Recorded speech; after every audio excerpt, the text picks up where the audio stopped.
All righty. Good evening, everybody. We'll wait just a few minutes before we get started. I hope everybody is doing well. Welcome, fam. Let me get my screen shared.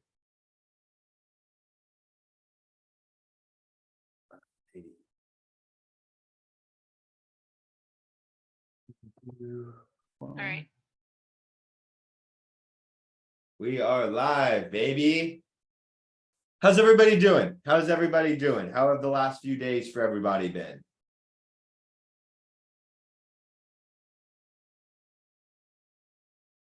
I know that people's discipline has really been tested. Holding strong, no trades, LOL. Hell yeah. Great, good, bad, man. Risk off, unfortunately. Yeah, I feel that, Joel. No trades. Oh, good call. Thank you. I got to mute everybody. 222, where's that thing?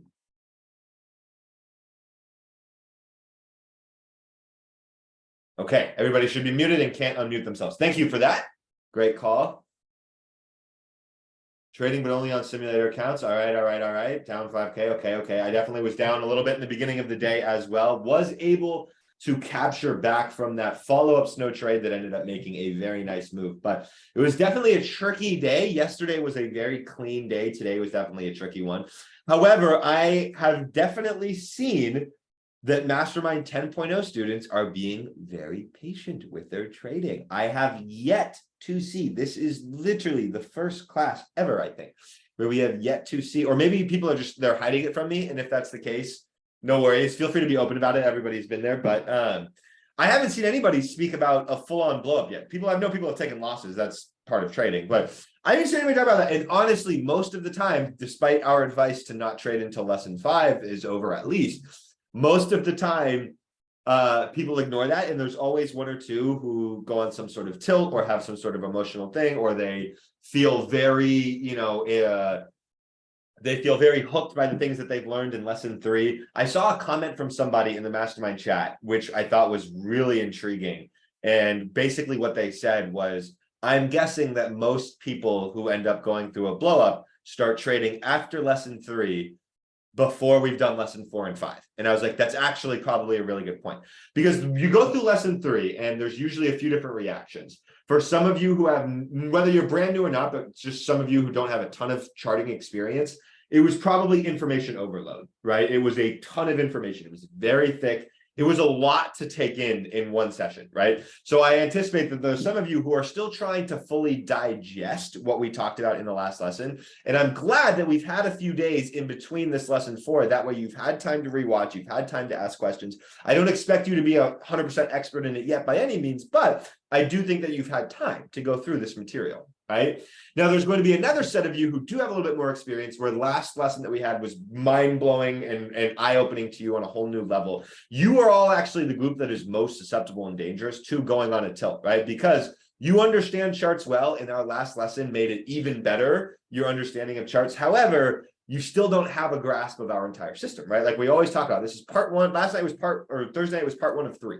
Right? So there really is 3 parts to our technical system, and there's going to be a lot more. So one of the things that I have seen as well is a lot of questions that are popping up, and I love it because they are all very good questions. I seriously appreciate it. You all have, as a class, have done a good job of asking good questions, and myself and my team really appreciates that because they're high quality questions, right?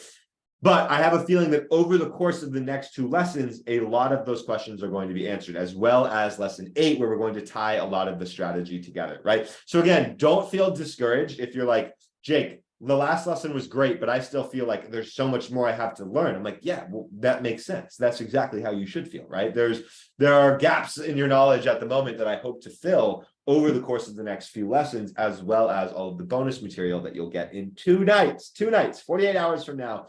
Or 50 hours from now, as soon as we're done lesson 5, you're going to get access to an insane amount of bonus material. And I know that there are plenty of you that are looking forward to that.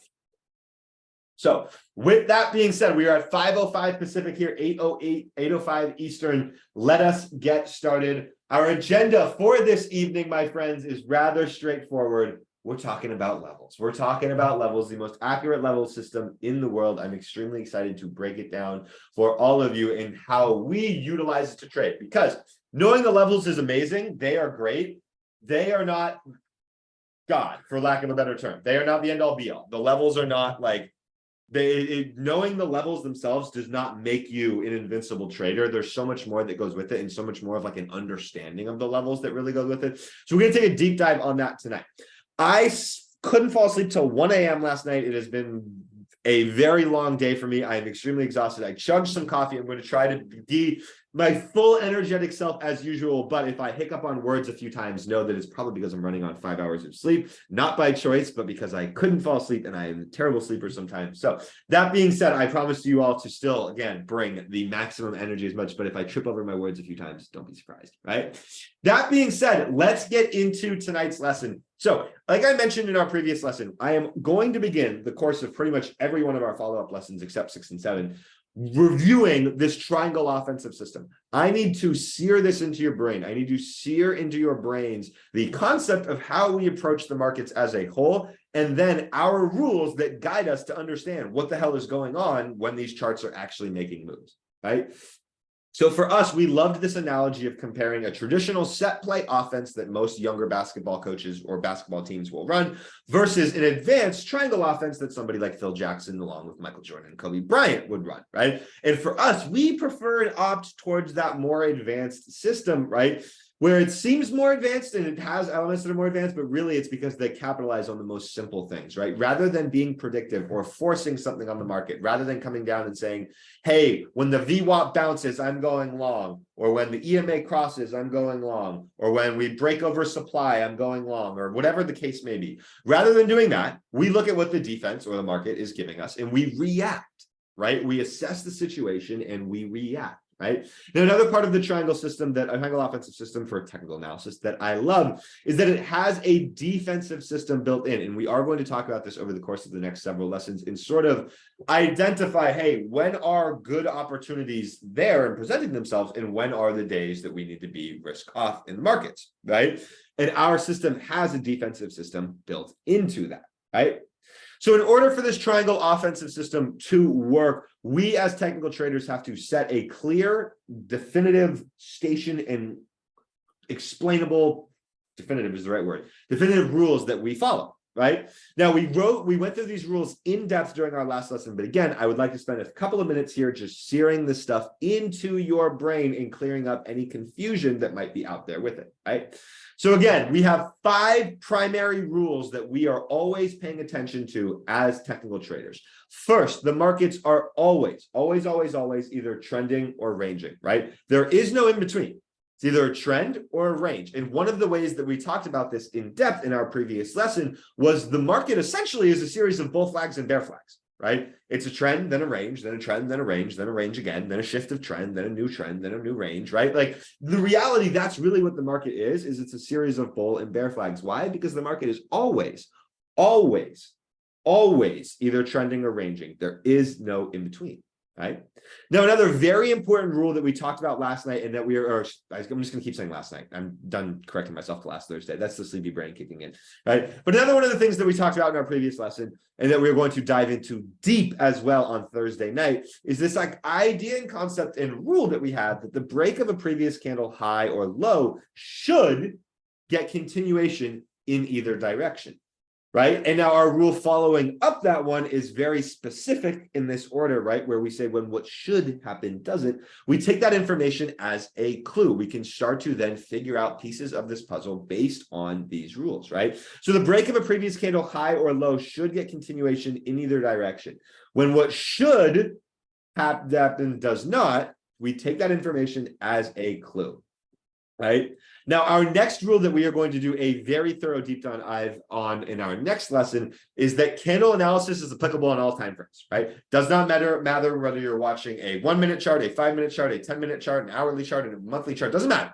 The candle analysis that you are doing is applicable on any time frames. Candles are not limited to their time frames. It just will offer a different type of trade opportunity.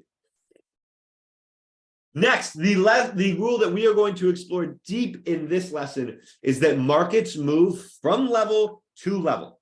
right? So you can have the most accurate level system in the world, but in reality, beyond having accurate levels, what's most important is this understanding that markets have a purpose. Like charts are not doing shit randomly, they are going somewhere. It's very specific, it's very intentional. They have specific goals in mind, in my opinion, of where a chart is trying to reach. And where we have an edge over other traders is not only the accurate level system that we have, but this understanding that, hey, it doesn't matter necessarily what we're up on a trade or what we're down. What we're focused on is the level to level move in play. And if it is, we could potentially make like 8 or 9x on what we're risking, right? And for those types of moves, those are the ones that we want to be ready to catch, right? So the real takeaway from this rule, markets move from level to level, but markets have a purpose. The shit is not random, right? Sometimes it may be irrational, right? And of course, nothing is ever going to be perfect in trading. That's how things shift trend, which we'll talk about.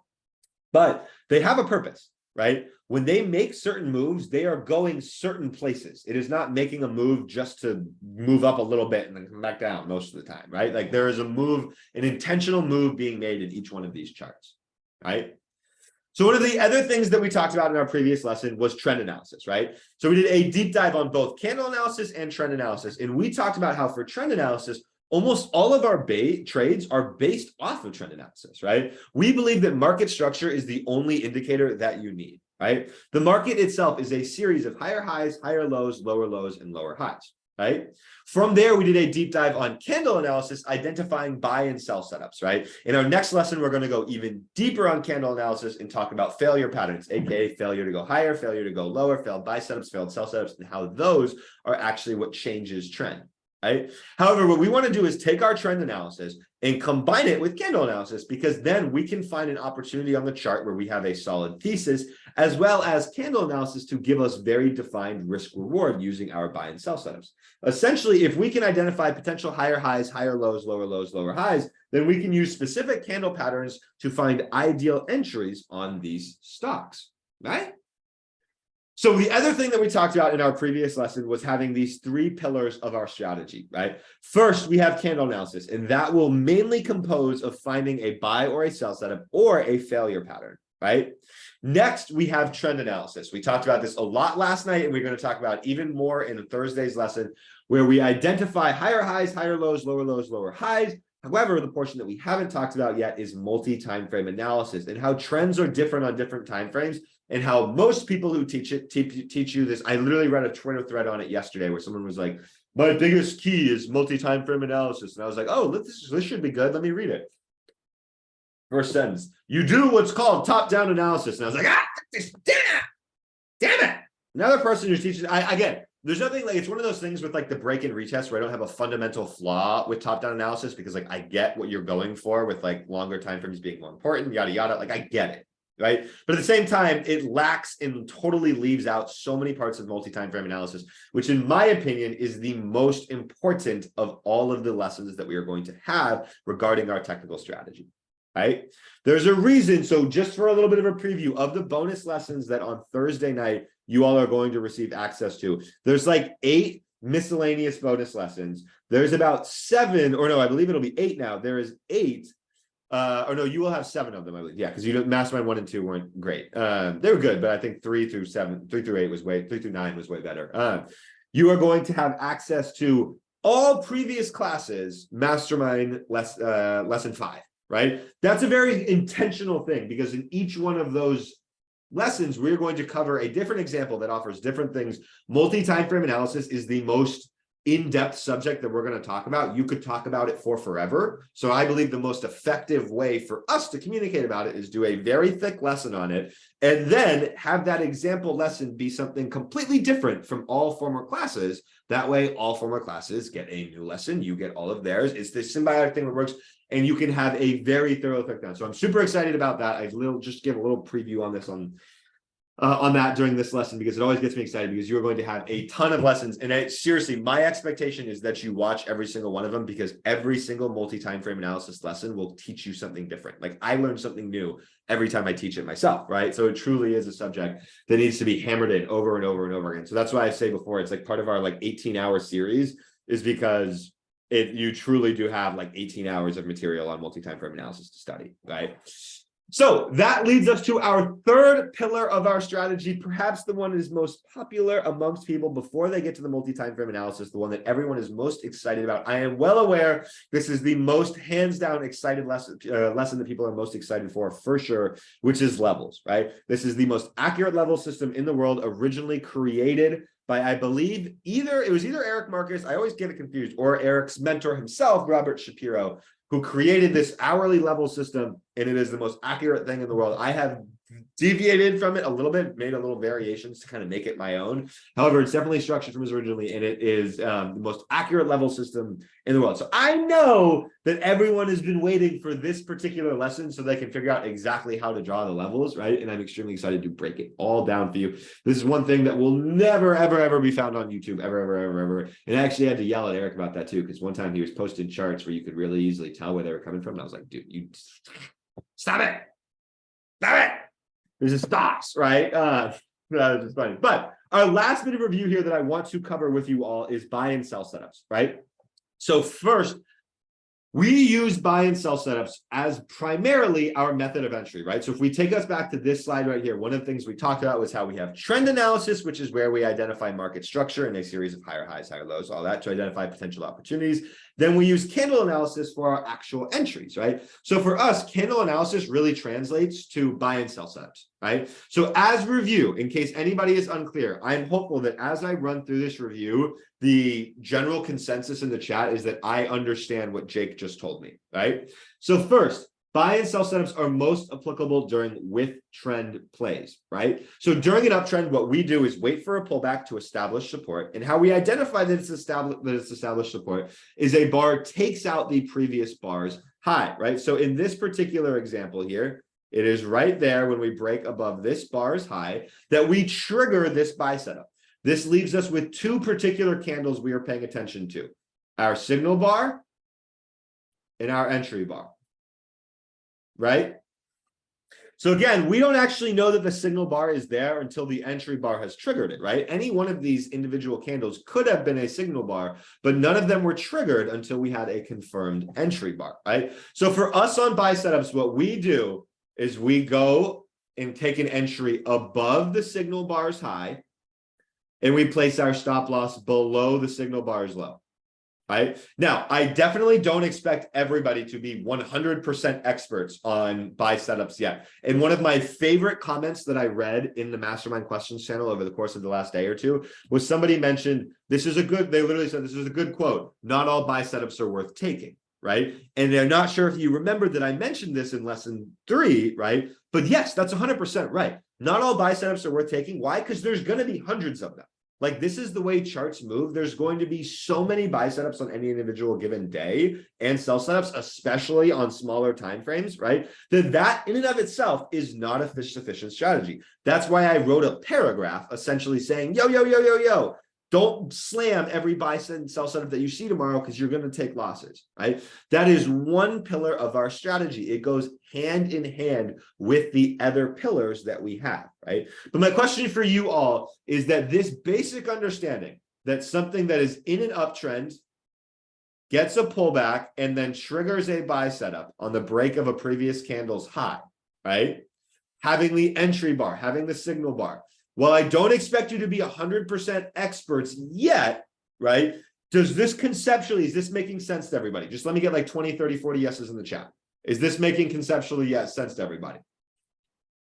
I saw one kind of. I'm not an expert. I understand it, right? That's what I'm expecting, right? Again, not expecting you to be an expert on it, right? And if you are someone that's like, Jake, no, I'm feeling super confused on this. No problem. Ask some questions in the Mastermind Questions chat. This is definitely something that we'll be able to clear up for you. I don't think it's not something that we're going to cover that should be like holding you back for an extended period of time, right? So if you still have a depth confusion, make sure to ask questions in the Mastermind chat. But broadly, most people seem like we're understanding this, right? So my next question, right, is, are you seeing them in real time? Have you started to actually see this stuff play out in real time and see it be cool, right? Like, it's cool to be, holy crap, like it's actually making sense, right? So that's it. And then another question immediately as a follow-up, right, is, have you seen them unfold and then fail, right? Yes.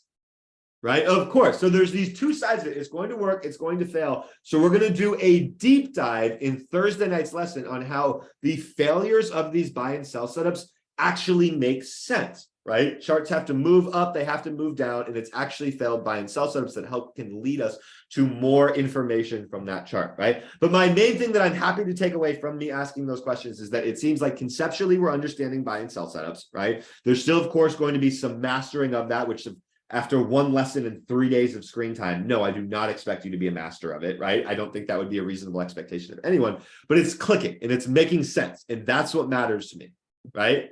Next up, what we have is sell setups, which again, I imagine if buy setups are clicking with you, sell setups are clicking with you as well. It is the exact same thing, just on a downside trade, right? So again, for us, these are most applicable during with trend plays. Right? When something has a clean downtrend, we like to wait for a rally to establish resistance in a bar to then take out the previous bar's low, right? From there, we get both a signal bar and an entry bar that signals to us a trade is forming, and then we actually have the entry bar that enters us into that trade. Now, I saw a question that popped up in the chat, and they said, hey, do we wait for the close of the candle? Now, I know we have, I believe it's Joel and Jordan on tonight, and I know they'll be on top of this as well.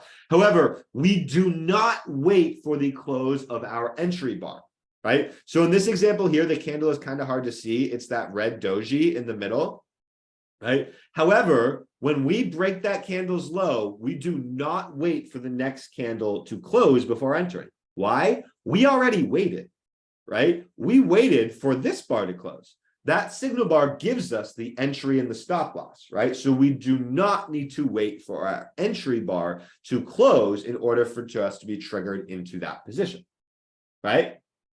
So buy and sell setups, again, not expecting everybody to be experts on them yet, but my expectation is that if you are confused, you will be following up, asking more questions in the mastermind chat, right? And that you are not assuming that you are God now that you know buy and sell setups, because there is a lot more to our system than just those, right? Next up, our final preview before we dive deep into lessons, into levels, is multi-time frame analysis. Tomorrow night, we're going to talk about how you have different focuses for different time frames and how that is commonly taught. That's the top-down approach, right? But really what we're going to dive into deep on Thursday night is this concept that all of these time frames work together, right? I'm going to give you an amazing analogy. We're going to talk about you coming to smoke a joint with me in person. It's great. It's an amazing analogy. We're going to talk about how these time frames impact each other, right? However, one of the lines that I always like to leave you with, just so you can have a little bit of a preview with it, is when in doubt, zoom out, right? I would highly recommend that if you're somebody who's struggling, one of the literal most common, and I'm sure that my mods who are on tonight would agree with me, 100%, one of the most common problems that we see as a team is people who are struggling. They start sending us their trades. We say, hey, okay, they say, hey, I took this buy and sell setup. This was my plan. They understand the system well, right? But they're only focused on the 5 and 2 minute timeframes for their buy and sell setup or for their entry. One of the most common solutions that we have for people who are struggling is we say, hey, rotate to the 15-minute and the hourly, right? So we're going to talk about that much more tomorrow night, but I want to leave that with you for now, just so that can start to sear into your brain, right? Is that seriously, one of the most solvable problems that we have with our mastermind students over the course of time is just taking a step back for 1 and 2 time frames, right? It really can be a huge change for any trader that is, obsessive over these smaller frames for sure, right? So with that, let's dive into support and resistance, or levels, as we like to call them a little bit, by reviewing the support and resistance rules that we talked about last night and introducing one more new one to you, right? So first, we have the knock-knock rule. We talked about this in our previous lesson. The more times that a level is tested, the more likely that that level breaks, and that it breaks with power, right? Essentially, if something has been in a range for a while, when it breaks out of that range, we would expect strong follow-through. Right? Next, we have the Uno reverse principle, right? Now, this is more of a principle than it is a rule, or more of a concept than it is of a rule, right? But once a previous resistance is broken, that previous resistance should act as support when being retested. Once a support is broken, that previous support should, act as resistance when being retested, right? Now, we've already talked about those two, but one that we haven't talked about, and I intentionally leave out to avoid confusion out of lesson 3, is our rule that we call hit the body, right? Now, when we refer to buy and sell setups, and we're talking about the break of a signal bar's high or the break of a low, are we including the wicks in that conversation? Meaning, do we go short here on this sell setup when we break below the wick, or do we do it when we break below the body? Let me get a few answers in here, and I don't expect everybody to get it right, but I would be happy if they did. Okay, most of you are saying wick, you're correct. There's a few of you who are saying body. For those of you who are saying body, remember, right? Let's think about this example right here, right? We have a downtrend, right? We get a rally, right? And then the definition of a sell setup is a bar that takes out the previous bar's low, right? So we're not worried about the bodies here on this particular, on our signal bar. We're worried about the extreme, which includes the wick. So for buy and sell setups, wicks matter. They matter for us, right? Because it's above the candle's high or low. That ties back into our rule, right? Way back in that first slide there, that ties back into our rule of the break of a previous candle high or low, right? In order to define the high or low, that includes the wick, right? So on buy and sell setups, we do include the wicks, aka on this trade, right? Which doesn't have much of an upper wick, right? We would place our entry above that bar's high. We would place our stop loss below that bar's low. I imagine that this now is clear for everybody. If it's not, again, it is one of those things that it's like, I'm confused. Oh, you know what? Nope, it clicks, right? So this shouldn't be a big confusion for anybody. If it is, I promise you'll get it'll clear itself up, right? We use the wicks when we are doing when referring to buy and sell setups, right? Now, one of the things that is different for us than what most traders do and teach is that for our levels, we think about this rule called hit the body, right? It's kind of when you think about like when you're boxing, it's trained, you know, focus on hitting them in the body, get them in the body over and over and over again. For us, when we are drawing our levels, not a buy or sell setup, but a level, when we are drawing and marking out our levels, we focus on the bodies of candles rather than the wicks. So when we're drawing our support and resistance levels, and very obviously we're going to dive into many charts tonight and cover that, right? But the more times, or excuse me, we focus on the bodies of the candles rather than the wicks, right? So wicks are a good visual representation of a test, right? But it's the bodies for us to determine where price was accepted. Now, I'm going to drill this into your brain over the course of the next hour, but I want everybody to say it with me one time, right? Say it with me one time, right? The open of the candle that changes trend. Where do we mark our levels? The open of the candle that changes trend. I'm just searing it into your brain. Don't worry. We're going to dive into chart examples, of course, exact examples. However, one more time, say it with me, sear it into your brains. The open of the candle that changes trend. That is where we mark our levels, right? So again, I know not to be a tease, not to be leaving you hanging. I know everybody wants to know, Jake, shut up and show me how to draw them already. Shut up. Show me how to draw them. I know. I get it. I promise you, I would not go through this stuff unless it was absolutely essential. Knowing how to draw the levels is great. Doesn't mean you know how to use them. Doesn't mean you know how to interpret them. That is far more important, right? So before we talk about the specific example of how we get these levels, we need to talk about some clear definitions of terminology and how this system works as a whole, right? So as we talked about, level to level is how markets move. Markets are not random, right? Sometimes they might be irrational. Yes, sometimes she might be crazy, but they're not random. What they are doing has purpose. They are moving to very specific places on a chart. There is a goal in mind when a chart is making a move. And most of the time, the way that we like to quantify that is by using what we refer to as the level-to-level system, right? Now, there are some correct settings that you're going to need to have on the same page. For us, we're going to dive into those once we get into the chart. So pause on those, no worries, right? Now, the other thing I always like to note is that this is just one way. For those of you who have paid for previous courses or done deep YouTube University studies on supply and demand, market profile, wick, the 3 wick levels, daily resistances, Fibonacci's, the support zones. Oh my gosh, there's so many different ways. Oh God, it's pre-market highs. It hurts my head. For all of you who have learned those before, I apologize, right? However, you're gonna need to forget all that shit, in my opinion. Now, again, this is just one way to do levels, right? I'm not saying it's the best. I'm not saying that everyone else is stupid, because obviously there are a ton of other consistently profitable traders in the world. However, in my opinion, this is the right way, and they're wrong, and we're the best. It's just, I'm sorry. I before learning this level system and then varying it myself, right? Before doing that, right? I had gone through like 8 or 9 different freaking levels, systems, or understandings and things I'm trying to do, right? So in my opinion, what you should do, if I was you, what I would do is completely abandon everything that you have previously learned, right? And focus fully and solely on our level system, right? That, in my opinion, would be the right way to go, is to just completely don't use any more support and demand, or support and resistance, or supply and demand, or Fibonacci's. Cut all that shit out. This is the way that you mark levels. That's the way that I would personally go about this. I would abandon everything. I know it sucks. I know it's like, damn, I paid all that money for a course on Fibonacci's, and now you're telling me that they're kind of bullshit. And I'm sorry about that. But I'm going to teach you the best way. So you're in the right place now. This is the last level system you're ever going to have to learn. Okay, I apologize. This is not our break, but my mom just called and I ignored it, and I want to make sure it's not an emergency. Give me 10 seconds just to make sure it's not an emergency. BRB.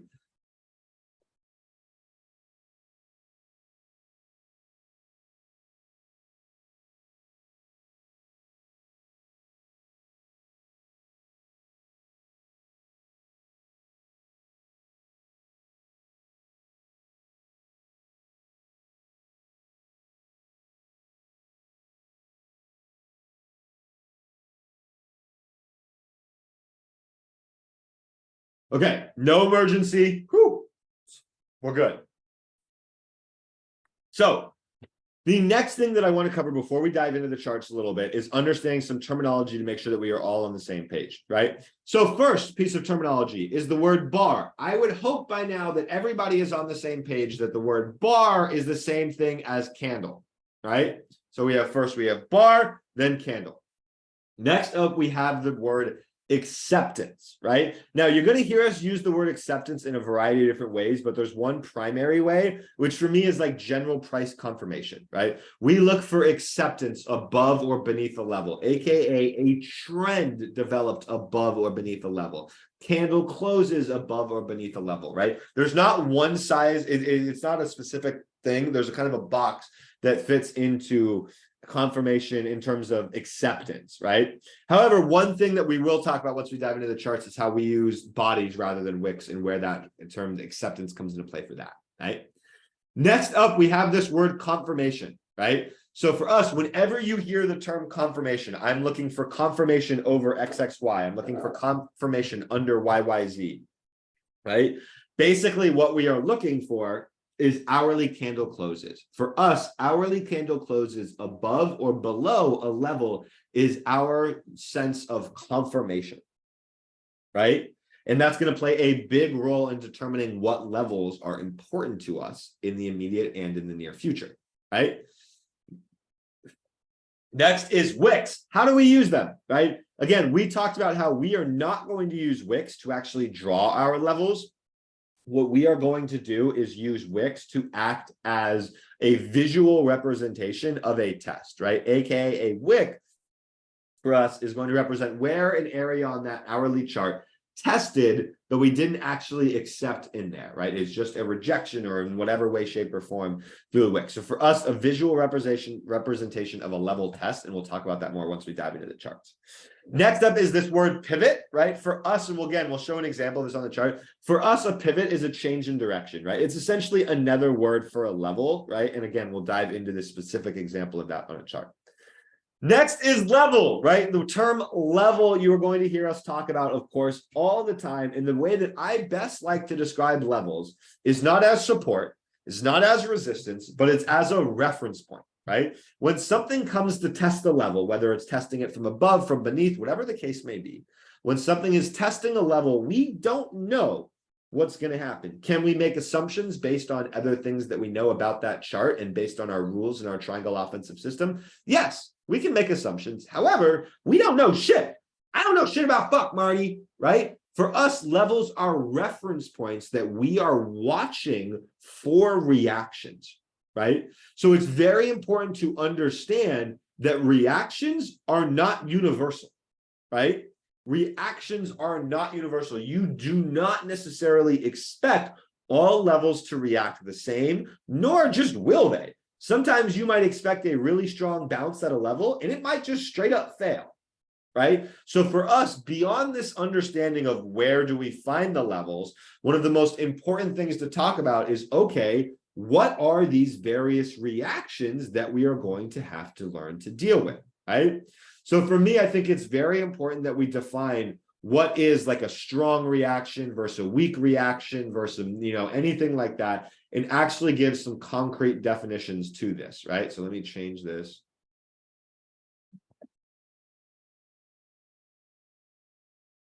So, right?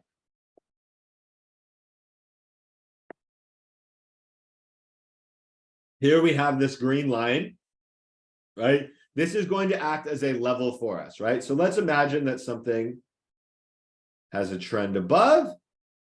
It starts to pull back. It starts to pull back. We're expecting a level test, but as we talked about, not everything breaks and retests the way that you hoped for. Next thing you know, boom, we rally up, right? So we don't actually get a test of the level, but in my eyes, I would still call this a strong reaction. It's so strong of a reaction, so to speak, that we didn't even test the level. We just tapped it, or we just came towards it and went boom, right? So for me, even though we don't actually test it, this is still a strong reaction. However, oftentimes this would leave me fearful sometimes that we would still have to come back and test the level. For example, we'll talk about this much more in lesson 8, but something that kind of tests above a level, gaps above a level, doesn't test it, then run. Oftentimes I've seen, it's not always, but a lot of times it will come back and then get the level test before making that move, right? But again, that's what I'm getting ahead of myself a little bit there. Let's get back to the point. So first things first here, right? We have something that pulls back, pushes up, pulls back, and boom, immediately bounces, takes off, and continues its uptrend. This, I don't think anybody should be unclear on or have any confusion. This one would be what I would define as a strong reaction to the level, right? For me, that's strong. And let's just see, we do test it there, right? We come back, we test the level, maybe not to the cent, but maybe within 10, 15, 25 cents. We test the level, then boom, we rally and continue upwards, right? This would be a strong reaction, right? Next, we have something where, let's say we get something that starts to pull back to the level. It bounces once, comes back, sets a higher low, and then boom, rallies up. Right? I would also call this a strong reaction. I don't know what I just did. I don't know what I'm doing. This keyboard is not my usual keyboard. Oh, there's the command thing. Okay. So I'll do this. I don't know. Sure. I would also define this as a strong reaction, right? Now, it's not necessarily as strong as this one here. We come down, tap it, and then rocket moonshot to the upside, right? But we come down, we test the level, we come down, we set a higher low, then we get a strong rally. On some level, I might actually prefer this because it offers me a higher low potential entry here, right? Might be a little bit more risky because you're also fighting a potential lower high there, right? But it does give you a potential tighter risk entry here, right? So again, two different images, two different reactions, both I would define as strong, right? Next, let's say something pulls back, it goes under the level, gets back above, gets the test, then boom, rockets. Again, I would define this as a strong reaction. These levels are amazing. They are incredibly accurate. Are they perfect? Hell to the no, right? There are going to be plenty of times where we dip a few cents under the level, and I actually like that. I like when we come under, or if on the short side, slightly over a level, then fail back, right? So I actually like when we get under, then get back above, especially because that offers a retest chance on plenty of opportunities or a higher low chance like we just talked about, but with real tight risk, right? So this, again, I would still define as a strong reaction. 3 different pictures here, right?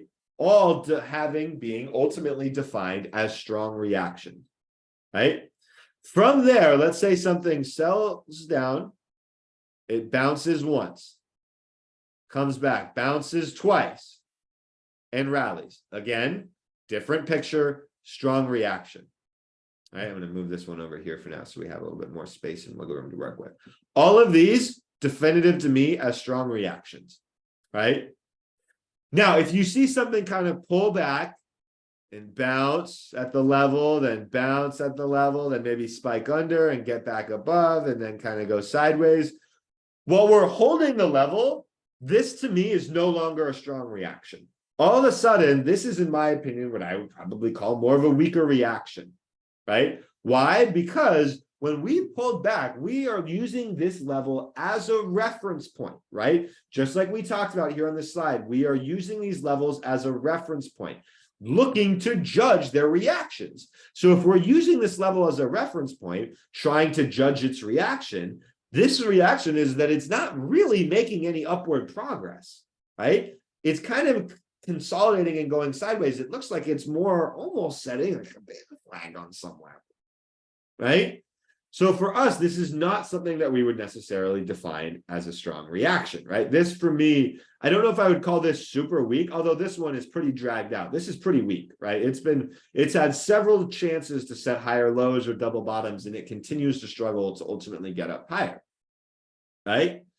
Now, that being said, if something does this, does that mean that it can't eventually go boom and break out? No, it's not what it means. It might have just mean that for whatever reason, it needed more time to base there, right? That being said, I would still define it as a weaker reaction, which if I was looking for a trade off of that level, a weak reaction wouldn't have me super encouraged about my long position, right? I would be a little bit more on my toes, right? Then you go through and you find something that looks like this, where it comes down to test the level, it bounces once, it slices through, and you don't even end up getting the actions. This is, of course, as I imagine it's very clear to you all, what we would define as a weak reaction to the level, right? Now, if something does something like this, where it comes down, it tests the level, bounces a few times, breaks under, kind of fights its way back and goes sideways, right? This is something I would also describe as a weak level, a weak reaction, excuse me, I should, not a weak level, but a weak reaction, right? And again, these pictures look similar, but they are different. One's way below the level, one's right underneath it. Still, to me, those are both weak reactions. So the whole point of me going through this for you at all, again, I don't waste time in these lessons. I don't think anything that would have been, I don't think if, unless it's very productive for me to talk about, I'm not going to talk about it. The clear takeaway that I want you to have on this is that different levels in different times and just the way a chart reacts will not be universal. They will not be the same. But just because they do not look exactly alike does not mean they cannot be the same thing, right? All 4 of these to the left are structurally different, right? But all of them, I would say, in my opinion, are strong reactions, right? So it's about having this understanding of, okay, where are we pulling back to and using as a reference point, and how can we react, right? How do we see, how is that chart reacting to that level, right? So it's a very, very important thing to have a clear understanding on, right? All right, with that, my friends, we are at the 5:45 mark. Everybody, let's pause. I really got to go to the restroom. When we come back from this, we are going to dive into the charts, and I'm going to show you exactly how to mark these levels for yourself. All right, so pause, BRB, BRB.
All righty, welcome back, everybody.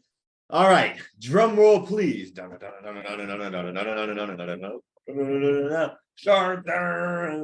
however it goes. And my brain is really tired today. I appreciate you all sticking with me, but we have finally reached the part of the program where I'm going to show you exactly how I mark up my levels, exactly how I have my thought process on everything, right? So I saw a couple of questions pop up in the chat about knock knocks, about how we apply all this different stuff. I promise you, my friends, throughout the course of this lesson, I am going to break down so much information with you. During this levels lesson, what typically happens is that people ask a lot of questions along the way that get answered throughout the course of the lesson. So by no means am I discouraging you from asking questions, but I promise you, I am going to take you through a chart so in depth, leave you with a screenshot after, very clear rules, it's definitive. Levels are something that as we've gone through more and more masterminds, it becomes a thing where after a few watches of the lesson and a few practice runs, it'll click. And if it doesn't, like there's nobody who has gone through the levels lesson, asked several questions about it, done practice examples, and still doesn't get it. Nobody, to my knowledge, like literally nobody. Everybody gets it to grasp. So in this thorough breakdown that I'm going to give you, it may seem a little bit slow paced on some of those because I'm literally going to go through every single day and explain what we would do, what we would mark out, what we would remove before getting through to a chart that's ultimately only going to have like 7 or 8 levels on it as a whole. Right? So for us, we use the power of the hourly chart. 98% of our levels come from the hourly chart. Sometimes I'll pay attention to a previous day high or low, especially if a buy setup or sell setup on a daily chart is presenting itself. Sometimes I'll use a pre-market high or low or overnight high or low as a level. However, 98% of our levels and reference points come from the hourly chart. Right? It's important for us that we set up a few rules, so to speak, and settings on these hourly charts that will help us make sure that all of our charts are aligned. So with that, I'm going to stop my share here. I'm going to minus this, and I'm going to share my Thinkorswim chart here. All right. So the first thing that I'm going to do is take you through a traditional chart, right? Let's just use the AMD, for example, right? This is a whole lot of lines on a chart. Let's remove them. Right? So first thing is first, we need to make sure that we have our settings all correct in everything, right? So the first thing that I want you all to do is come up here to this wheel right there. And for those of you using TradingView, Joel and Jordan are on to help answer questions tonight. Ron G is also a TradingView expert. He'll be able to help answer any questions about setting up. He has a video breaking down a walkthrough on it. It's, don't worry. The TradingView, it's actually easier to set these settings than it is on Thinkorswim. So let me actually, I got to stop this share because the settings thing isn't popping up. So let me stop share. I'm going to share desktop 1.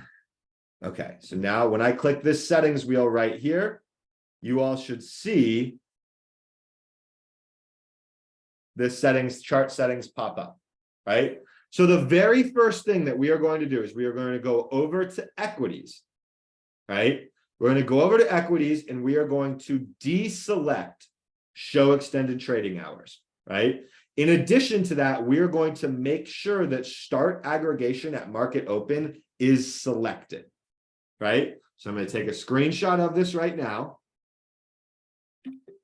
Right, I'm going to take us over into the Discord. Where is the Discord? Into text lessons. Right,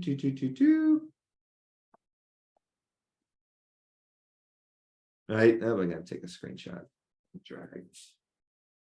Take a screenshot here. Drag into the Discord, into text lessons. And I would love if you all could just put a little check mark on that box for me, right? Just so that we're all on the same page. Right? In the text lessons channel in the Discord, I'm seeing 3, 4, 5, 6 pop up. Perfect. Right? So for us, we want to make sure that show extended trading hours is deselected and start aggregations at market open is selected, right? In addition to that, we are also going to do the same thing on futures. We're going to deselect show extended trading hours. We're going to make sure that start aggregation at market open is selected. And we're going to click this button that says adjust for contract change, right? So again, I'm going to screenshot this. And for futures, we're going to make sure to have the same settings in there, right? So Jake, these settings are blah, blah, blah, blah, blah. Why are we doing that? Right? Why are we doing this? What's the point? Right? Well, first, let's look at an hourly chart that includes pre-market session and doesn't start aggregation at market open. Now, what you will notice here, right, is that the market is open every day for 6.5 hours. It opens at 9:30 a.m. Eastern Standard Time, and it closes at 4 p.m. Now, one of the problems with that, if you're looking at an hourly chart, is that there's 6.5 hours of price action. So what do we do with that half hour, right? Do we add it on to the first candle of the day and include the pre-market session? Do we add it on to the last candle of the day? Do we take it out entirely? What do we do, right? If you're looking at this chart right here that you are currently seeing, right? This first red candle of the day, right there, that first red candle, it is based off of the action from 30 minutes before market open, as well as the first 30 minutes of the day. The fundamental flaw of that, right, is that the first hour of a trading day, that after market actually opens, not including any pre-market, is hands down the most active with the most volume. So the last thing that we want is to be factoring in 30 minutes of pre-market data that has very low volume into that equation, right? So what we do is make sure that those settings are set up the right way. And for us, what that is, right, is we make sure that show extended trading hours is not selected and that start aggregation at market open is selected, right? From there, this gives us an hourly chart where the first hour of the day is the first hourly candle is actually the full first hour of price action. And the last candle of the day, right, is only 30 minutes of price action, right? So it's important that we have these settings set up, right? So I want to make sure that everyone's hourly chart looks similar to this, right? The hourly chart that you have looked at right now should ultimately look pretty similar to this, right? So now that we have this, now there's one last setting that I want to make sure that we all have checked. Do me a favor and go back to this settings wheel. And right here, there's an option for snap drawings too. What I want you to do is go ahead and select that and select open, high, low, close. So I'm going to take another screenshot of that. All right, I'm going to head over to the Discord and I'm going to drag that screenshot in. It's very important that you have OHLC checked and selected, right? We want that one checked and selected to make it significantly easier on us for marking levels, right? So, okay, let's make sure that that's okay. That's applied, right? So now what I'm going to do here is do a new share, just this window.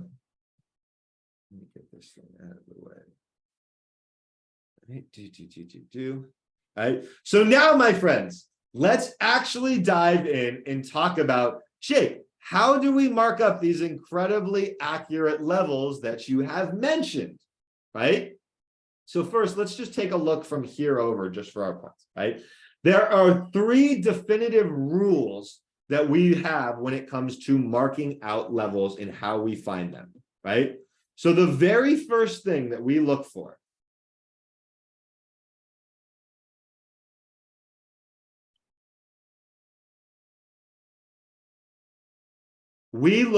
trend changing moments on the hourly chart, AKA, right? The simplest way to think about this would be when something goes from red to green on the hourly chart. It's shifting in one direction. These color changes can be helpful, but we'll talk about a little bit why they are not the end all be all, right? So let's envision for this particular example, right, that we are started right here. Right on this red line, we're ignoring everything else before that, right? So we have a gap up in this situation. We're ignoring everything before. So all we know is that we have a green candle, right? We have a green candle that moves up. Then all of a sudden, we have a red candle that shifts us in direction, right? We change trend in this moment. We're going from up, and now all of a sudden we have come back down and we have set a new low, right? So for us, right here is where we have identified a potential trend change, right? We have a low here, we move up, the next candle is red, and then we get a break and a new low. Thus, we have a trend changing moment. So the first thing that we do is look for trend changing moments on the hourly chart. So the simplest way to think about this is red to green or green to red color changes. Now, that's not the end all be all, but it's the simplest way to first visualize it, right? So for us right here, we've identified a red to green color or green to red color change, right? So the next thing that we are going to do, right, is we are going to figure out, okay, now that we've identified a trend change, right, where do we actually mark? Where is the part that we actually mark as a level on our charts? Right? For us, everybody, say it with me again. Say it with me again. Say it with me again. 1, 2, 3. We mark the open of the candle that changes trend. The open of the candle that changes trend. The open of the candle that changes trend. So right here, right, we see this trend changing moment on the hourly chart. We have this green bar moving up, then this red bar shifts us in direction. So what we do is we mark the open of the candle that changes trend. This red candle right here, it opened at 4520.5. And it opened there, it spiked higher, and then it ultimately came lower, right? And it changed trend. So we mark the open of the candle that changes trend, right? The next thing that we are going to do, right? And it may have behooved me to start a little bit further back, right? But we have to decipher a system, right? In order to remove these levels. Because if you just mark every red to green color change, and for the rest of time, you never removed anything, right? You are going to have a whole lot of levels and lines on your chart, right? That probably aren't going to be very advantageous for you to use, right? So let's go ahead and add our third rule in here.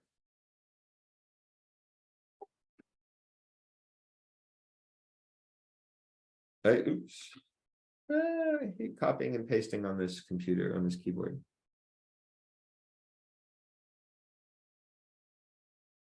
Right? When do we remove? We remove when something gets a confirmation close through a level. Right? So for example, we have this level here at 4520. That one has been formulated. We all are on the same page. Is everyone clear? Again, not expecting to be clear on the entire system. And I promise you, I'm going to answer most questions that pop up as we go. We're going to go through this day by day. It's going to be tedious, but it's going to sear it into your brain. But from what I have described so far, do we understand why there is a level at 4520.5? Just give me a few yeses in the chat. Yes. Okay, cool. Right now, our next question that we ask is, when do we remove that level? When does it get rid of? When do we get rid of it on our charts? Right. For this particular level in this particular example, right? Is this level still valid? Would it be removed based on the rule that I've described in number 3? You don't have to be yes, right? Yes, no. No. Removed, yes, no, because the next day, no. So great. I wanted some mixed answers on this because I want to clarify it, right? Some people said yes, it gets removed. Some people said no, right? So the question here is, we revert back, is when does this level get removed? From there, to answer it, we revert back to our rule number 3 here. When do we remove a level? The answer is when we get a confirmation closed through it, meaning when the body of a candle closes through the level. When the body of a candle closes through the level, right?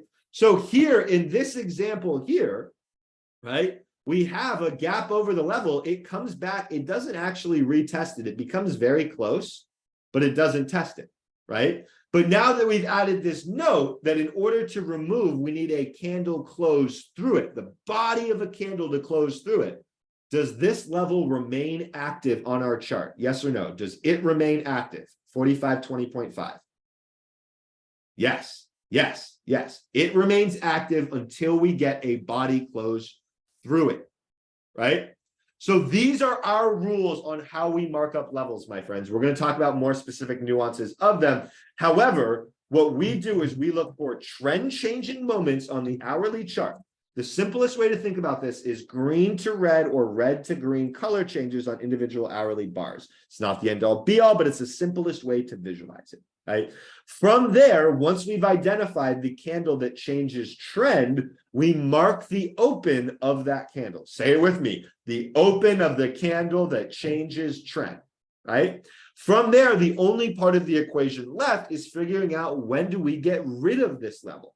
We get rid of a level once we get a confirmation close through it, right? So once we get a confirmation close through it, we remove that level from our chart, right? And we start working, we start figuring out what levels are in play next, right?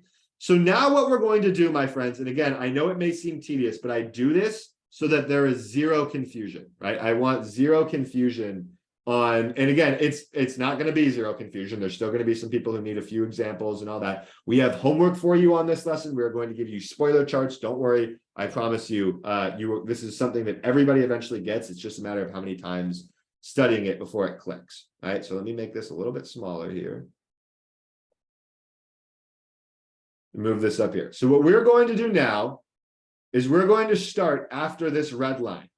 After this very first red line that we have here, we are going to go through like several days in a row and mark up what happened on that day. All right. So first, we're starting here on this red line. So everything the day before and such is meaningless to us at the moment. I'm not worried about that right now. Everything, our data starts from here over. There's my screen change so you see it. From here over. Right? So let me shrink and get this down here a little bit. All right, and then do that.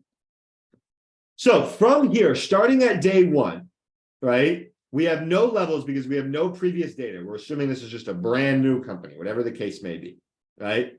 The first thing that happens is we have a big green trend bar. So we go, we continue higher, we continue higher, we continue higher.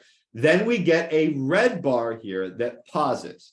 Right? It pauses, it stops the market, and we have that color change from green to red, right? It's not the strongest trend changes. However, we notice that there is a green to red color change here, right? In an area where the market pauses and then ultimately continues trading higher. So for us, we are going to mark out a level right there at the open of the following green candle, right? So from there, I'm going to add my little text notes here, and I'm going to say day one, level formed at 44.55. Okay, let me make this smaller so it all fits in there. Right, we have a level formed at 44.55. Where does that level come from? Right there, right? Then as we go up into the end of the day, we actually have another level that forms. Again, we're going to talk about this, and we're going to talk about what levels, because they're not all levels are created equal. There is a definitive system that we have for formulating levels, but there are some times that there are levels that are of higher priority to me. And I'm going to start this note off right now, right? By saying this now. At the end of the day here, we see a green bar followed by a red bar, right? It doesn't actually make any downward progress, but we do have that red to green color change, right? However, so let's just say we have that red to green color change. We're going to mark that level for now, 44.78, right? What is one thing about this color change or level here that makes it unique relative to the rest of the candles on this hourly chart? Don't expect necessarily a right answer here, but Inside bar, it's an inside candle. Okay, you're not wrong. You're not wrong. None of that. That's not a bad answer. It's not a bad answer at all, right? It's not a bad answer at all, right? However, what I was more looking for is this last candle of the day, right? It follows that same green to red that we were talking about, right? But the last candle of the day is only 30 minutes of data, right? It's not a full hour of data, right?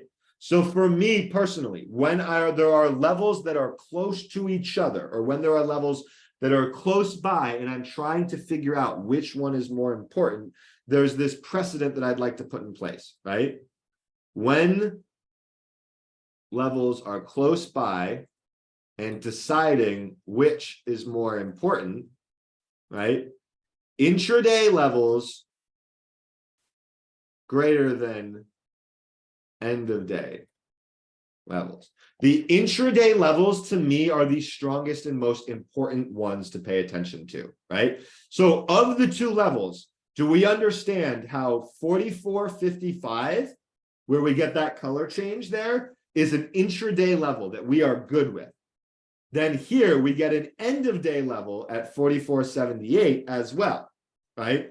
If you had to make me choose which of the two is most important, and these two are far enough away that I would say that you wouldn't have to worry about that. But if you had to make me choose which one is more important in our analysis, I am always going to side with the level that was formed intraday, right? That's always going to be, because it is basing off of 2 full hours of price action rather than a 30-minute candle. Right? So let's continue on here. Right? Day one, we have a level formed at 44.55, a level formed at 44.78. Right? That's our day one. That's what occurs. Everything that occurs between these first two red lines, right, is our day one. And what happens there? We form a level at 44.55 and we form a level at 44.78. Right? So the next day we gap up, but we actually have a red bar. So here we have red bar and a following red bar. So for me, I am not going to mark this gap up level for me personally, right? So then we continue to sell. We kind of pull back here. We pull back. And one thing that we note that we do, what happens to the 44.78 level? What happens to 44.78? Invalid. We get the hourly close through it. So when we're marking what happens on this day, and again, I know this might be tedious. I might be like, Jake, take me through this at a faster pace. I promise you, I'm doing this so that there's no unanswered questions, right? Day two, first thing that we can note is 44.78 becomes 44.78 is invalidated. Right? Why? Because we get an hourly close through that candle. By getting the hourly close through it right there, it then becomes invalid. Now, what you also might note is, hey, Jake, right there, we go from red to green. Wouldn't we mark a level right there? If it would have kept going up, yes. But one of the rules of thumb that I have at least personally, for 98% of the time, I do not mark levels until the day is over, right? Why? Because I could have marked this 44.69 level, but it got invalidated a couple hours later, right? So in order to prevent myself from a headache there, I'm just going to not even draw that one in the first place, right? However, what you can see is we do get a rally up. So 44.78 has been invalidated, as we mentioned. However, we do end up forming a new level right here. We're moving down. We stop, pivot. We try to go higher. And instead, we stop, turn, and pivot. And we have that green to red color change, right? This is a trend-changing moment on the hourly chart, right? It acts as a lower high for us on this chart, right? So from there, we have a level formed, 44.79.50 formed, right? So day two, going through this, we have a level formed at 44, we have level 4478 gets invalidated. Then we get a level that forms here at 44.7950, right? And then at the end of the day, we get a pullback into this 44.55 level, right? Now, technically here at the end of the day, we also get a red to green change, right? So in theory, you could mark something right there. Now, there's two answers to this question. Again, if you do not get it right, do not beat yourself up. I'm not expecting you to. I'm going to explain it all, right? But why would I not mark personally? Why would I choose not to mark 4457.5? Why would I choose not to mark that level? But all right, I'm seeing both good answers. I'm seeing both good answers. Both the answers I was looking for there. One, it's an end of day level, right? Which being an end of day level doesn't mean it's not a level, doesn't mean it's not worth it. But if it's an end of day level, we start to give a little less importance to it, mostly when we have an intraday level right nearby. 44.45 and 44.57.5 are so close together, right? That one, it doesn't make sense to pay attention to both because there's not going to be a trade from one level to the next. You're not going to be taking that 2-point scalp, right? However, we also have that question of when your levels are close by and we're deciding which level is more important, we always select the intraday level over the end of day level. So for me right now, I'm not even going to mark that level. I'm not going to add it to this list here, right? For us, what happened on day 2? We invalidated 44.78 and we formed a new level there at 44.79, right? Now this next day here, you'll notice that there's only 4 candles on that chart, right? The reason there's only 4 candles on that chart is that it was a half day, right? I personally, and I actually regretted it on this particular day, but I personally don't count half days. I just disregard them. I act like they were never there in the first place because it's such low volume that I'm not. It's like it's like it's an overnight. To me, it's useless information, right? I've done that whole time without a sip of LaCroix. Gosh, dang! Pause. That was an impressive run with no water. Resume, right? So for me personally, what we are going to do, even though you could say, hey, Jake, didn't we form a level here that gets retested the next day and then there's a nice short opportunity? Yes, in this one time that happened. That vast majority of the time, the holiday days are not going to be impactful. So we're going to skip that one completely, right? So the next thing that we're going to do is we're going to mark out day 3, right? So let's put another red line here to mark out the beginning of day 3, right? And we're going to mark out what happens and what goes on in day 3. Right? First things first, I'm noticing a bit of a level here. We pull back, we continue downwards, right? And then rather than continuing lower, we stop, turn, pivot, and head the other direction. So I'm going to mark a level out there at 44.13, and I'll put an oval right there as to show why that level came from where it did, right? So the first thing that we have in day 3 is a level that forms there. And then we rally up and we actually form another level right there at 44.41. Right, so day 3, we get the gap down. We don't have any lower levels based on our current information, right? So day 3, we have a level form at 44.13. Level form 44.41.5. Right? Again, not for Instagram. This is just for me. Bunch of yeses in the chat. Is it clear why we have levels at those 2 areas and why that is the only thing that happened on those 2 days? Sweet. Perfect. That means that it's clicking and I'm loving that. And if you're somebody that's like, no, Jake, I'm totally lost. Again, I promise on my life, this will click. It just might take a rewatch or 2, asking a couple of questions, going through your own examples. It'll click, I promise. But I'm seeing a lot of yeses and that's really encouraging to me, right? That's encouraging, right? So the next day, we open up, we have day 4, right? Day 4. Right, let's move this over there. Let's get our red line open to distinguish between the days. The first thing that we see is a gap down and actually a really nice hold despite the couple of lower tests for several hours. We try and hold this 44.13, right? Eventually, we can see that on this day, we do invalidate 44.13, right? We do get it right there. We get an hourly close beneath 44.13, right? So 44.13 invalidated, right? However, you can see we actually form a level.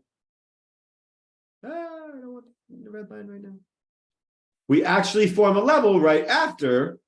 Oh, no, it looks like we did form one for it, but it got closed through. So there's nothing there. No level. So all we have so far is 44.13 has become invalidated. Next up, we can see that we do form a level here. We're going higher at 44.27.5, right? So right there. I hate this mouse sometimes.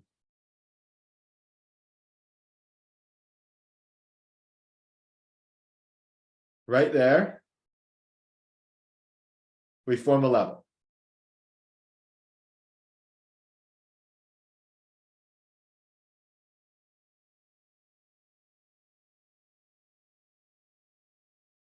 So going through on day 4, this is what happens. Our 44.13 level from the day before gets invalidated, and we form one at 44.27.5, right? Now, the next day is kind of tricky. We gap down, right? And one thing I would like to note personally is that for me, color changes still apply on gaps down. On gaps, color change rule still applies. Some special circumstances, which we'll talk about, especially in lesson 8. Right? So here you can see we closed the day right there on this day. We closed the day right there at 44.20, right? Or no, excuse me, at 44.10. The next day we gap down to 43.97. From here to here, we actually have a red to green color change, right? So what I'm going to do is mark a level at the open for that day, 43.98. Right? Again, my gut always prefers intraday levels to ones that form based off of end of day / new day close. I always prefer intraday. Those are always the most important to me. But I would mark this 43.98 as a level, right? From there, we go and we kind of get some mumbo jumbo into the end of the day, but really, I don't think there's anything actionable, right? You could mark one here at 44.14, but I'm not going to mark that because again, we have to ask ourselves the question, just any trend actually change here, or is it just stuck in this kind of sideways range and the last 30 minutes of the day went up, right? So for me, I am not going to mark a level there at 44.14 for now, right? So day 5, 43.98 forms, and that's it, right? So the next day, we have a gap down. Green to green there, so I'm not marking the open of this one in particular. But we have eventually a rally that gets back over the level. And here we do see a pause bar, right? So I would mark a level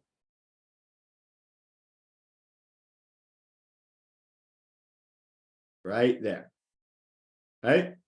We then move up, we invalidate 43.98, and we set a new level right here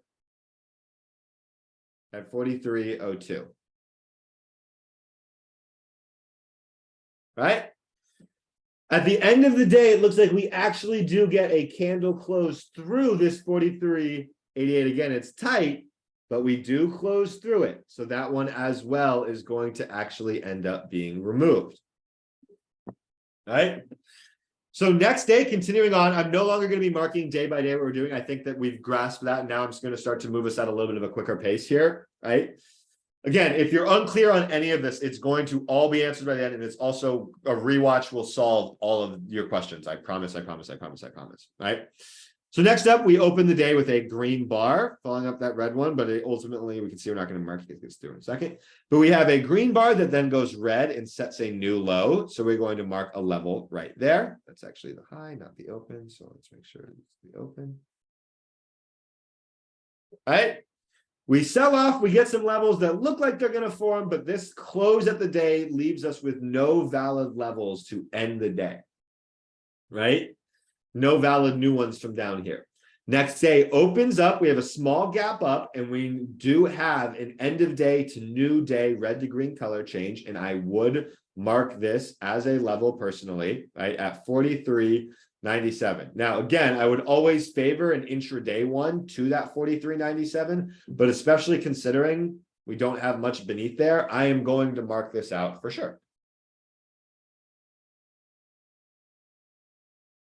Put the oval there to show why exactly it is there.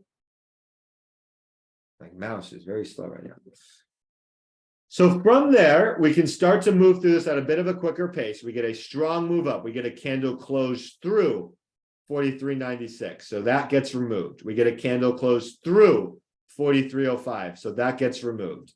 We have a new level that forms right here at 43.23, right there, right? Again, follow-up question here. Knowing that we have 44.27 right above, knowing that that's an intraday level, and knowing that this one I just marked here is an end of day level, am I going to keep 44.25.25 on my chart? Am I going to keep this end of day level here, do you think? No, probably not. Right? Someone said both get invalidated. Come on. Yeah, they both, yes, of course. Looking ahead, they both get invalidated, right? But I am personally not going to keep that level there because I'm more interested in the one that stemmed from the intraday, and they're so close together that I'm more interested in the one that is not formed from that end of day candle, right? So next day we get a gap down here that puts in a green bar. So we have this red to green color change. So I would indeed mark a level here, right? We have a rally up into a level. We get another bit of a pullback. We don't get closes back to this level. So 45.26 remains valid. We do, however, get an intraday level at 45.21 that forms right here, right? 45.21 and 45.27 are pretty close, Jake. Am I going to mark both of those levels? Yes. Personally, I am going to mark both of those levels. Why? Because even though they're only six points away, which is pretty tight, right? They're both intraday levels that have caused some trend change, right? And I'm going to treat them as a zone, right? I'm going to treat them as a zone overall, rather than treating them as an individual type of level, right? So for me, I'd be more looking at how we react to both of them as opposed to how does one fit and is that the end all be all, right?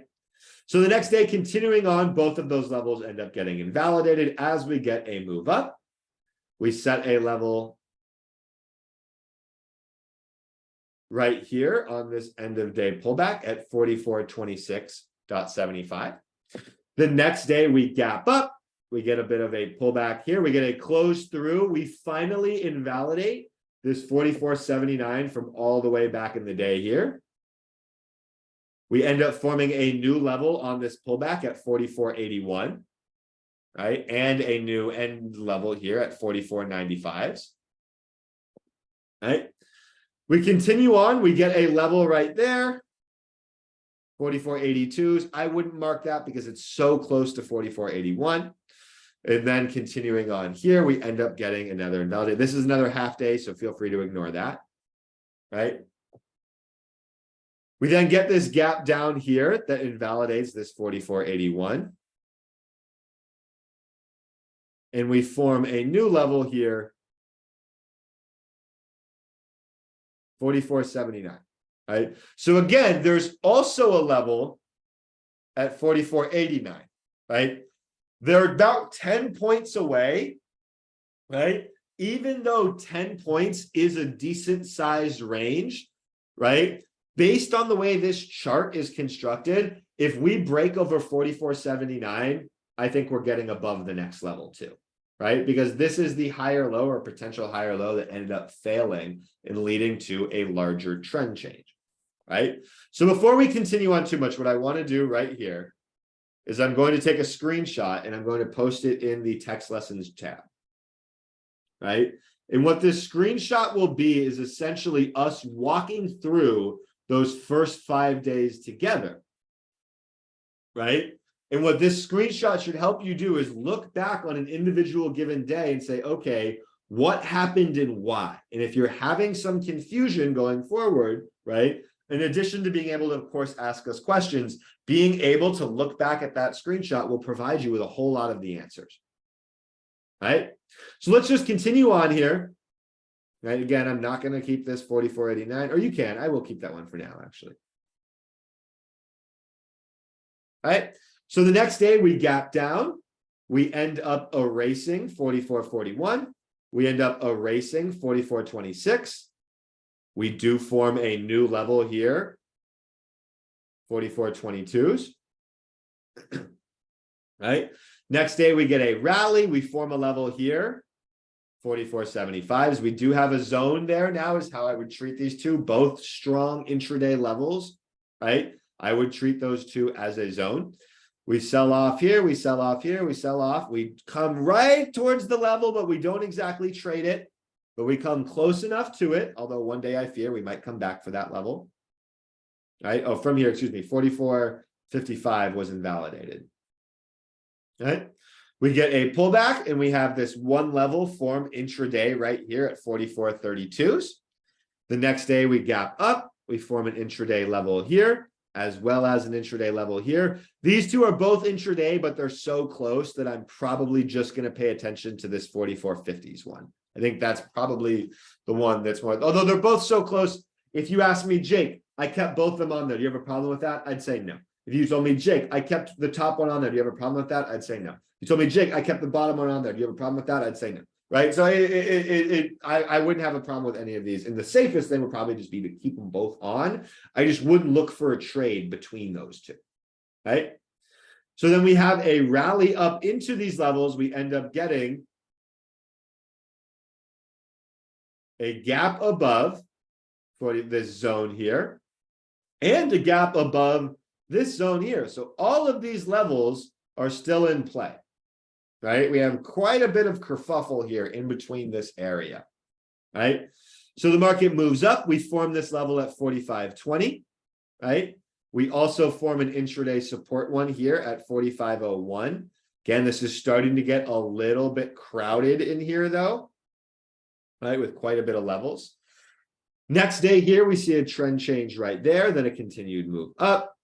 We see a trend change red to green right there, and then a continued move up. See a red to green color change and a continued move up, right? And again, while this level here, Jake, this is an end of day level. You just mentioned to me that you prefer the intraday ones, right? Are you going to mark 45.90s on your chart? Yes. Yes, I am. Why? Because there's no other levels in the area. Right? So if there's no other levels in the area, no other intraday levels for me to use and grab from, I'm going to favor this 45.90.5, right? And I'm going to be able to use that. One second, let me plug my laptop in.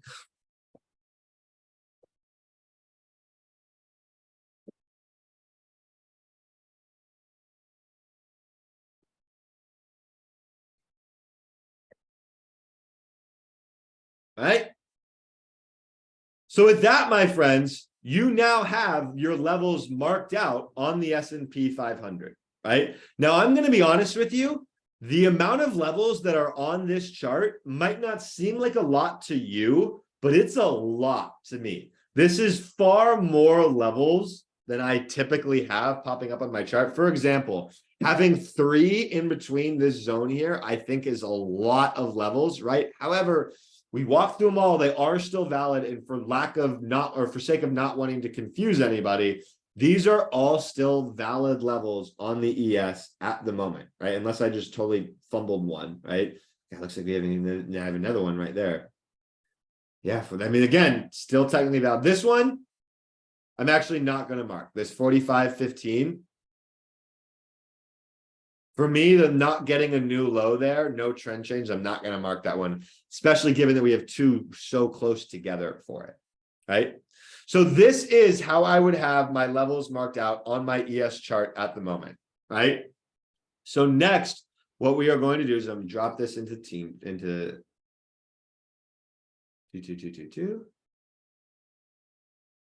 Right.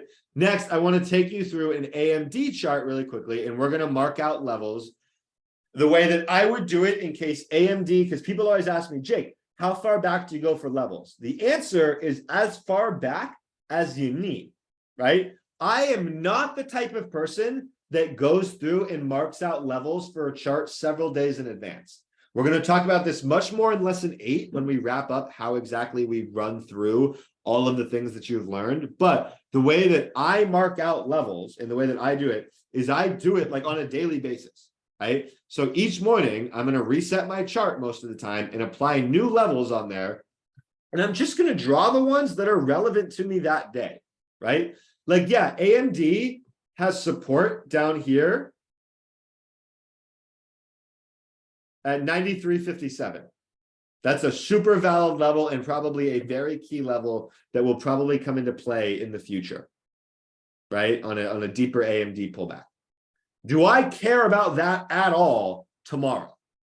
No, right? So do not stress yourself out trying to mark everything. As much as I know you want to practice, I would practice by marking out the ones that are like in play and important to you, right? So AMD has a level right here at 120.85. We have a level here at 114.24. We have a level here at 115.65.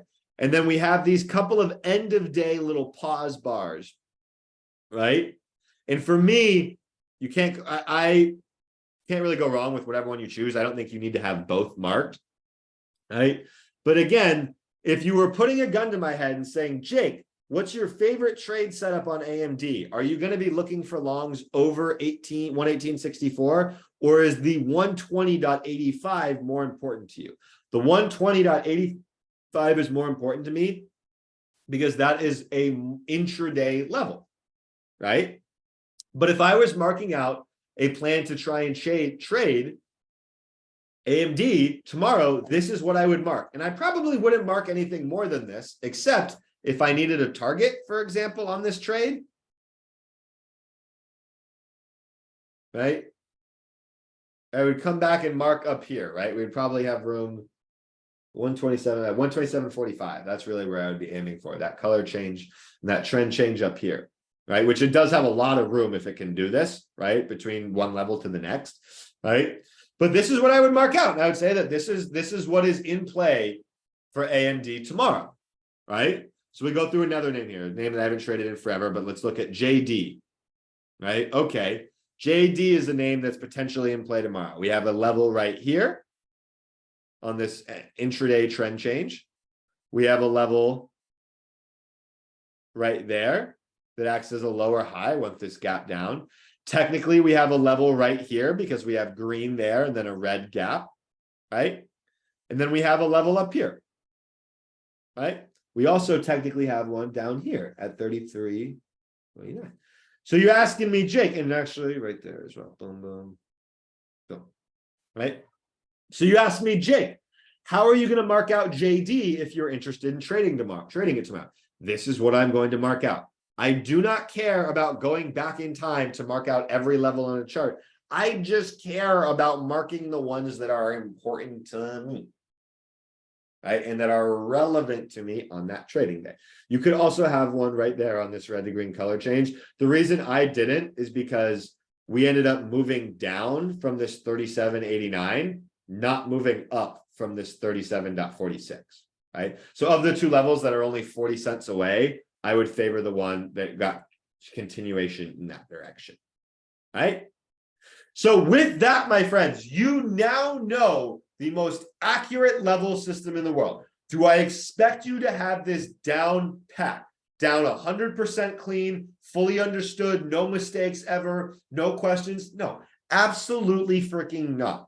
right? However, going through it the way that we do, I've refined this levels lesson a lot. And I think the last levels lesson I did for Mastermind 9 was also really good. And that is in the bonus recordings that you're going to get. I think that one was also really good, right?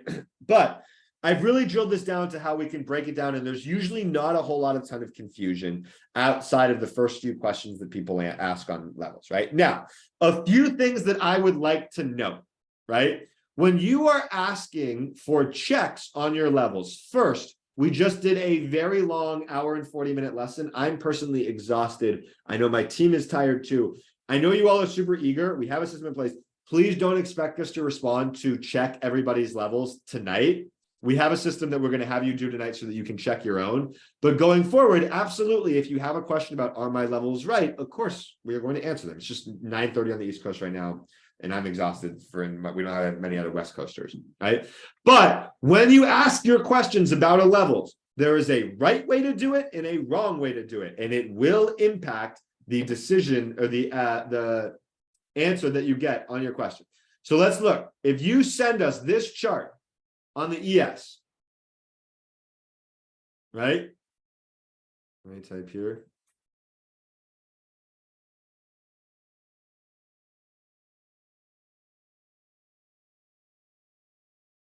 So check the text lessons, and I need everybody. I want several people to please check mark this for me once I post this, right? The wrong way to ask for a level check is to send us something like this, right? And let me actually move some of these text boxes out of the way so it's a little less confusing, right? But that's the wrong way, right? Why? Because in order for us to answer that for you, we have to open that image and then zoom in on every single thing you've marked. It's a very inefficient use of your time and our time. And most of the time, we are not going to answer that. Why? Because you've made it really hard on us. We have to go out of our way to open the image, zoom in, check, did you mark the specific open? Instead, what is significantly easier, right, is if you send us a picture. Let me go back to AMD. You send us a picture like this on AMD, and what you do is you put an oval at where you got that level from. Not only is this easier for us to answer, it also will be better for you because it will help you understand where you are getting those levels from. Why? Right? So the right way to ask for a level check is like this.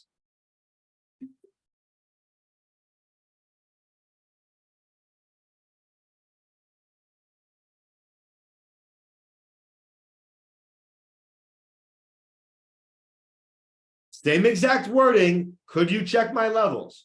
Right? And we were all, if you do the bottom one, nobody will ever be annoyed or be like, not that they'll ever be annoyed in general, but I don't want you to feel like a nuisance, right? Or anything like that. Not that you should, but don't, right? But if you do it like that, it's really easy for us to check and confirm where your issues are. Not only check and confirm if they're right or not, but we can also check and confirm, be like, hey, you're actually marking the close of a candle, right? It's easier for us to tell what is right and wrong, right? So the next portion, what we are going to do is as soon as we are done with this lesson, which is going to be in just a second, right? In the Discord channel, what we are going to do is post several spoilers. So what we're going to do is we're going to post the name of a chart and then our hourly levels marked on that chart. What you all are supposed to do is say, okay, hey, Ron G here said GS. So what I'm going to do is I'm going to then go to Goldman Sachs on my own and mark out what I think the levels are. Then once I've done that on my own, I'm going to come back here and click spoiler so I can see the ones that Ron G marked out, right? That way you can go through 10 different examples. So I ask you all out of the kindness of my heart tonight, I am exhausted. Please do not ask us for individual level checks tonight. We're going to answer them. We're never going to leave you hanging. Tonight, it's just East Coast time zone for some of our other peeps. And for me, I'm dead. My brain is dead, right? We will always do that. But in lieu of responding to those tonight, what we are going to do is do many spoilers for you. That way you can start to see on your own. Okay, was I right? Was it this? Was it right? Was it this? So we're going to get several of those posted up in the next few minutes. I've marked out a few earlier today. I see Joel is typing on it at the moment, right? And Mullet's already on it, right? QCOM. So again, check what it is. So he just did AMD. Go mark your own levels on AMD, then come back and click the spoiler, right? Go mark your own levels on QCOM, then come back and mark the spoiler, right? All right, my friends. With that,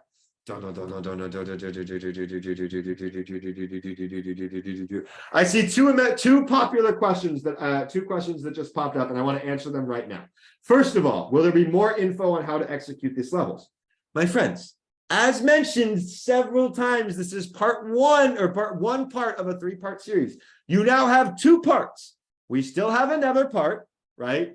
And we still have lesson 8, which is going to tie everything together. So there's a lot more information coming, right? As I mentioned, this is just one piece of the puzzle, right?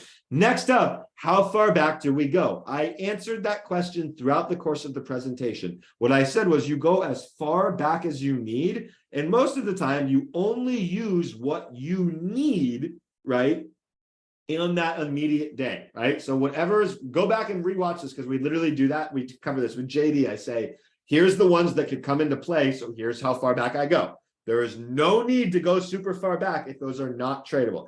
Those 2 questions are an excellent example of why you all must rewatch all of these lessons potentially several times.